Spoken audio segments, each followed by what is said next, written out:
Now that we've gone over some basic modeling concepts, let's take a look at what's new in the modeling space for Power BI. We recently released a public preview for data model editing in the Power BI service. Previously, you could only do data model editing within Power BI desktop.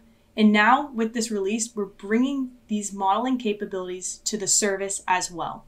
So one of the pain points we heard prior to this release was that even if you wanted to make small formatting changes to your data model, you would have to download the PBIX, launch desktop, make your change, save your change, and publish even for really small changes.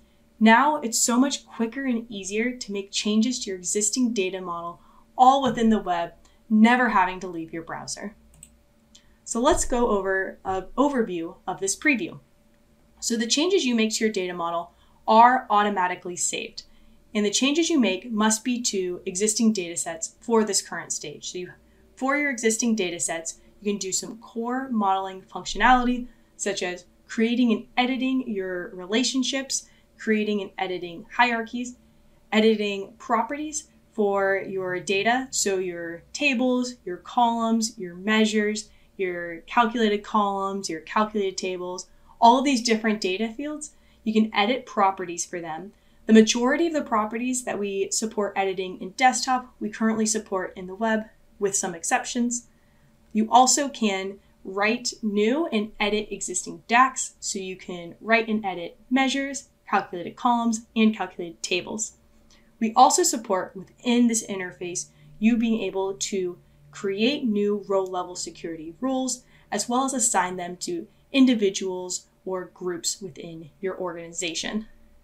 And we also have some admin capabilities available. So you will be able to audit your web model edits, as well as do capacity monitoring. So this is an overview of the current preview capabilities. More details are provided in our documentation, in our blogs. We are looking to add more and more capabilities to help bridge the gap in terms of functional parity differences that exist between modeling and desktop and the web. So please continue to give us feedback on what scenarios are most important to you that could help unblock you in creating your reports and your data models within the web. So if you want to try out this experience, it is enabled by default for My Workspace workspaces, but if you want to use it in a collaborative workspace, there is a preview feature switch that you do need to enable. All you have to do is go to your workspace settings, turn on this feature switch, and then you can open and edit your data models within that workspace in the web. So after your workspace level preview feature switch is enabled, you can open your data model from a few different entry points. You can do this in the workspace content list or data hub content list, which will look like the first screenshot shown there, where you have the three dots and then you select open data model for your desired data set.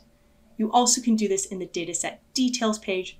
So if you select a data set, in the command bar at the top, you will be able to select Open Data Model to open that data model for that data set. A screenshot of what that looks like is the second screenshot on this slide. And then you also can open your data model within edit mode of your report. So now that we've gone over an overview of this really exciting new preview, let's take a look at a demo of what this actually looks like on a MacBook. I am editing my sales forecast analysis report on my MacBook, and I notice that something looks wrong with one of my visuals. I see that I have the same value for sales across all of my dates. This doesn't feel right to me, so I suspect something is wrong with my data model. Previously, to make edits on my data model on my MacBook, I would need to partition my hard drive or run parallels, but now I can do this quickly and easily, all within the web using data model editing in the service. So I open my data model for this report, and I notice I'm missing a relationship between order data and date tables. So I drag and drop the proper columns between these tables to create the relationship. I'm happy with the properties, so I select Confirm to create this new relationship, which I now see in the relationship diagram. So I head back to my report and then select Refresh to see if this solved the problem, which it did. I now properly see different values across different dates. Now, another thing I noticed is there's way too many decimal points for my delivery sales measure shown in this report.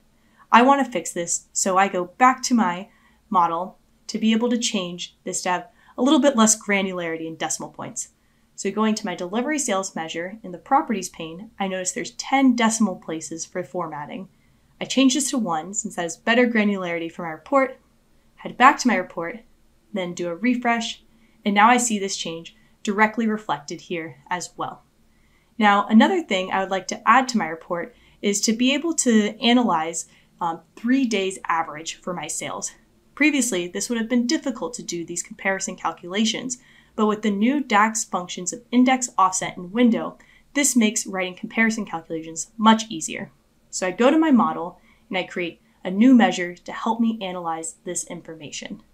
And as I'm defining my new measure, I'm able to see IntelliSense help provide really interesting and helpful suggestions along the way to help guide me in creating this new DAX measure. In this case, I am using the window function. Window is helpful for adding a running total, moving average, or similar type of calculations that rely on selecting a range of values. Here, I'm using a relative window to calculate the average delivery sales of the current date and 2 dates prior. So once I'm happy with how my DAX looks and how IntelliSense has helped me along the way, I just select Enter, and then I'm able to see this measure that I created all within the web directly in my model. So going back to my report, if I refresh, I now see it under my ordered data table there as well. And I can add this new 3-day average to my y-axis, and now I can see it in my report. Now, looking at my report, I'm really happy with how it looks, but I realize there's a lot of pretty confidential information here, and I want to make sure I only show data to the people who should have access to properly see that data. So to do this, I would like to define row-level security roles for my sales representatives within a specific region. Thankfully, I can do this in the data model editing in the web experience as well. So I go to Manage Roles, and I create a new role. In this case, I'll make it for the Pacific Northwest sales region. So I will call this new role Pacific Northwest. And then to define this row level security role, I will create a new filter.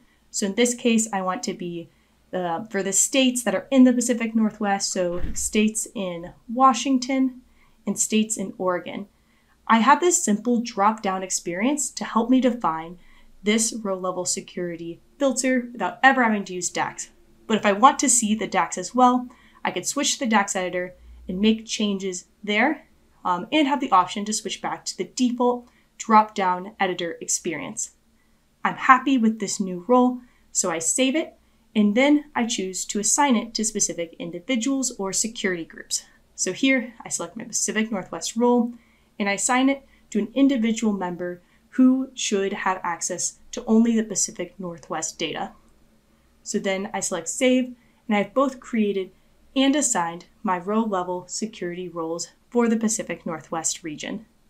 I'm now happy with how my report looks and how my model looks, so I'll go back and save my report. Now I want to make sure that all of these changes are properly synced, not only in my workspace, but also in my Git repo in Azure DevOps.